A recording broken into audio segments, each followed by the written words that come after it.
I never thought I'd find myself in a situation like this, torn between my loyalty to my husband and the unsettling reality of what had just happened. But life has a way of throwing you into moments you never saw coming, moments that force you to question everything you thought you knew about trust, respect, and even yourself. It all started on a cool autumn evening. My husband Mark had invited a few colleagues over for dinner. It wasn't unusual. Mark had worked at his firm for nearly 20 years, and over time I had come to know many of his co-workers. Well, some had become friends, people I'd exchange holiday cards with and make small talk at company events. But one of them, Nathan, was different. Nathan was relatively new at the company. I've been joined about a year ago. He was younger than Mark, maybe early 40s, confident and undeniably charming in that effortless way that made people gravitate toward him. He had a way of making every conversation feel like an inside joke, every compliment sound like a secret mint. Just for you, I never gave it much thought. Until that night, we had a beautiful dinner planned. The house smelled of rosemary and garlic from the roasted chicken in the oven, and I had even lit some candles to give the place a warm, inviting glow. Mark was in his element, laughing and chatting with his co-workers, while I played the role of the gracious host, making sure drinks were refilled and everyone was comfortable. Nathan arrived a little later than the others, carrying a bottle of wine and his usual confident grin. "Hope I'm not too late to the party," he said, handing me the wine as his fingers brushed over mine just a little longer than necessary. I ignored the momentary discomfort, chalking it up to my imagination. The evening carried on, and as the drinks flowed, the conversations grew livelier. Mark was deep in discussion with his boss about an upcoming project, and I found myself stuck in a conversation with Nathan. He was charming as always, but there was something else beneath his words tonight. Something heavier, more pointed. "You know, Emily," he said, his voice smooth, "I have to say, Mark is a lucky man." I laughed politely, brushing off the comment. "Well, I like to think I'm lucky too." Nathan leaned in slightly, his gaze steady if I were him. "I don't think I'd ever leave your side there." It was that unmistakable shift in tone. My stomach tightened. "I think he feels the same way," I said lightly, hoping to steer the conversation away, but Nathan wasn't backing down as the night went on. His comments became bolder, small, seemingly harmless remarks that, when pieced together, painted a picture of something far more intentional. A touch on my arm that lingered too long, a glance that felt too heavy, a quiet remark whispered just close enough to my ear that it sent an unwanted shiver down my spine. I told myself I was overreacting. Maybe it was the wine, maybe it was just Naf's natural charm. But when the night ended and Mark walked the last of the guests to the door, Nathan hung back for a moment. "It was nice spending time with you tonight," he said. His voice was lower now, his expression unreadable. "I hope we get to do this again, maybe just the two of us sometime." My breath caught for a moment. I wasn't sure I'd heard him correctly, but the look in his eyes, the slight smirk on his lips told me I had before I could say anything. Mark returned, clapping Nathan on the back. "Glad you could make it buddy drive safe." Nathan only smiled, his eyes flickering back to mine for a brief second before he turned and walked out the door. I stood there, frozen, my heart pounding. Had that really just happened? I barely registered Mark's voice as he locked up for the night. His tone light and unaware that went well. "Don't you think everyone seemed to have a good time?" I forced a smile. Yeah, it was a good night. But as I lay in bed that night, staring up at the ceiling, I couldn't shake the feeling that something had shifted, something had changed, and deep down, I knew this wasn't over. I woke up the next morning with a strange heaviness in my chest. The house was quiet, except for the distant hum of Mark in the kitchen, probably making his usual Saturday morning coffee. I told myself I was overthinking it, that Nam was just being his usual, overlie, charming self, and I had read too much into his words, but no matter how many times I tried to dismiss it, the memory of his voice, the look in his eyes, the way his fingers had lingered on mine. It all stuck to me like a shadow. I pushed the thoughts aside and got out of bed, wrapping myself in my robe before heading downstairs.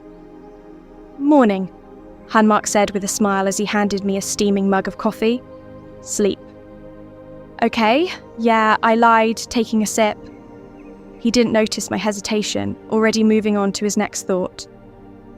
"Oh, by the way, Neffin texted me this morning. He said he had a great time last night and wants to get together again soon." I nearly choked on my coffee. Mark didn't seem to notice.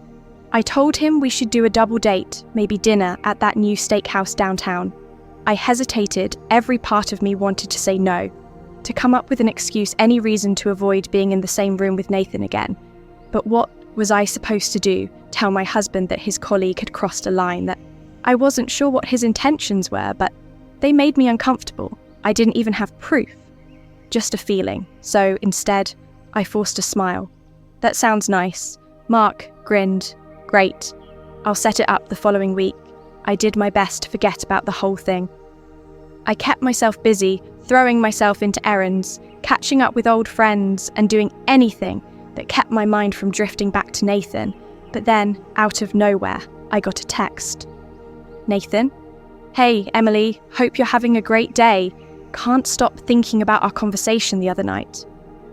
My stomach twisted. I stared at the message, my fingers hovering over the keyboard. I could have ignored it, should have ignored it, but part of me wanted to make it clear that whatever he thought was happening wasn't me. "Hey, Nathan, I think you might have misunderstood something. I'm happily married and I'd appreciate it if you kept things professional." I hit and let out a breath, hoping that would be the end of it. Seconds later, my phone busted again. "Nathan, of course. Emily, I respect that. Just saying, if things were different." I clenched my jaw. It wasn't stopping. I didn't respond. The double date happened 2 days later. I considered cancelling, coming up with some excuse, but I didn't want to raise suspicion, so I went wearing a simple navy dress and my best attempt at a relaxed expression. Nathan and his wife Rachel were already seated. When we arrived, Ratel was sweet, soft-spoken kind, the type of woman who looked at her husband like he was her whole world. It made my stomach churn. Nathan was as smooth as ever, making jokes, keeping the conversation lively, acting as if nothing had ever happened. But I caught it, the quick glances when no one was looking, the way his knee brushed mine under the table, the way he leaned in just a little too close when handing me the wine bottle. I felt trapped. And then, at one point in the evening, while Rachel and Mark were talking, Nathan murmured, just low enough for only me to hear, "You're even more beautiful when you're nervous." I froze. My pulse pounded in my ears, my body tensing as I turned to look at him. He smirked so subtle it was barely noticeable. I had two choices: let it slide, pretend it didn't happen like I had before, or stop this right now. I took a deep breath, then spoke loud enough for Mark and Rachel to hear Nathan. "I don't think it's appropriate for you to talk to me like that." Silence fell over the table. Mark's head snapped up. Rachel blinked in confusion, and Nathan just stared at me. His smirk vanishing as he realised what I had done. Mark frowned, Nan let out a small forced laugh. "It was just a joke. It didn't feel like one," I said evenly. Ratel looked between us, her brow furrowing. "Nathan," he shook his head quickly, putting on a smile. "Just a misunderstanding. Let's not make this awkward." But it was already awkward, and I didn't care. Mark looked at me confused but concerned. "Emily, are you okay?" I met his eyes, and for the first time I let him see the truth. "I don't think I want to be here anymore." I admitted. Mark didn't ask any more questions. He just nodded and stood. "Then, let's go." Nathan opened his mouth as if to say something, but I didn't wait to hear it. I grabbed my purse, gave Rachel an apologetic look, and walked out of the restaurant with my husband by my side. I didn't know what would happen next, but one thing was for sure: this wasn't over yet. The car ride home was quiet. Mark kept glancing at me, waiting for me to say something, but I just stared up the window. My thoughts tangled finally as we pulled into the driveway. He spoke. "Emily, what happened back there?" I exhaled, gripping my purse tighter. "Thomas, how to say this without it sounding wrong? Try me." His voice was gentle, but there was a trace of something else beneath it. Concern, maybe even anger. I turned to him, choosing my words carefully. "Nathan has been making me uncomfortable." Mark's brow furrowed. "What do you mean?" I swallowed hard that night after dinner. At our place, he was too familiar, the way he touched my hand, the way he looked at me. I brushed it off as nothing, but then he texted me a few days later saying he couldn't stop thinking about our conversation. Mark's hands tightened on the steering wheel, and tonight I continued. He said something inappropriate to me. I tried to handle it on my own, but I realised if I kept quiet, it would never stop. Mark's jaw clenched, his knuckles turning white. "Emily, why didn't you tell me sooner? Because I wasn't sure if I was imagining it?" I admitted, "and because he's your colleague, I didn't want to make trouble for you at work." Mark shook his head, his eyes dark with something I rarely saw. "Fury, you are my wife. You come first, always." His words made my chest tighten, and for the first time that night, I felt like I could breathe, but this wasn't over. The next morning, I woke up to find Mark already in the kitchen, his phone in his hand, his expression tense. "What's wrong?" I asked. He let out a slow breath. "Nathan texted me. He's trying to act like nothing happened. Said he hopes last night didn't cause any unnecessary drama." I scoffed. "Unnecessary drama? Unbelievable." Mark looked at me. "I don't want you to have to deal with this anymore. I'm going to talk to him at work, face to face." I hesitated. "Are you sure?" He crossed a line. Mark said firmly, more than once. "I need to make it clear that this is not okay." Something in his voice told me he wasn't going to let this go. And honestly, I was relieved that afternoon while Mark was at work. I tried to go about my day as usual, but I couldn't shake the feeling that something was coming, that Nathan wasn't just going to walk away from this quietly. And I was right around 3 p.m. My phone buzzed. "Nathan, I think we got off on the wrong foot. Can we talk, just the two of us?" A chill ran down my spine. Didn't reply a few minutes later. Another message, "Nah, come on Emily, let's be adults about this." I gritted my teeth, my heart pounding the audacity. I blocked his number, then I called Mark. When Mark came home that evening, he looked exhausted, but determined what happened. I asked as he set his briefcase down. He ran a hand through his hair. I confronted him. I tensed and Mark exhaled sharply. At first, he tried to act like it was all a joke, that I was overreacting, but I made it clear, he is never to contact you again ever. And if he so much as looks at you the wrong way, I'll make sure our boss knows exactly what kind of person he is. I bit my lip and he just accepted that. Mark's expression darkened. Not at first. He got defense, said, "I was being ridiculous that you were overing things, but I told him I trusted you completely." And that was the end of the discussion. I felt a lump rise in my throat. "You really did that?" "Of course I did," he said softly. "Emily, I will always stand up for you. You should never have to deal with something like this alone." A rush of emotion hit me for days. Days I had felt trapped, unsure of how to handle the situation, worried about how it would affect Mark. But now, standing in our home, hearing the unwavering certainty in his voice, I felt something I hadn't in a long time, safe. I wrapped my arms around him, holding him tight. "Thank you," his lips pressed against the top of my head. "You never have to thank me for protecting you." And for the first time in days, I truly believed him.